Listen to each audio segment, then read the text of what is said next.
เป็นหอบหืดมานานอาการกำเริบบ่อยระวังโรคนี้ถามหาเงียบๆคุณเคยรู้สึกไหมครับแค่ได้ยินคำว่าหอบหัวใจก็เต้นแรงหรือแน่นหน้าอกแค่นิดเดียวก็กลัวจะหายใจไม่ออกอีก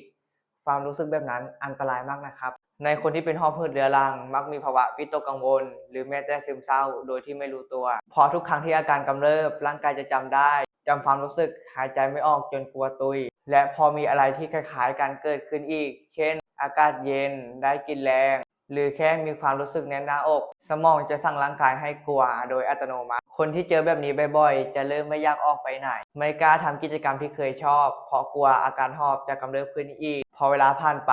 ความกลัวจะค่อยๆเปลี่ยนเป็นความเศร้าหอบหืดอาจเริ่มจากร่างกายแต่สุดท้ายมันอาจกระทบถึงจิตใจของคุณถ้าคุณรู้สึกเหนื่อยทั้งกายและใจลองหาเพื่อนคุยหรือลองหาวิธีคลายความกลัวดูนะครับเพื่อให้คุณได้ผ่อนคลาย ถ้าคุณไม่มีคนที่เข้าใจและที่จะคุยด้วยได้คอมเมนต์มาพูดคุยกับผมได้นะครับและก็ติดตามผมไว้เพื่อที่จะได้ไม่พลาดความรู้เกี่ยวกับโรคหอบหืดให้มากขึ้นนะครับ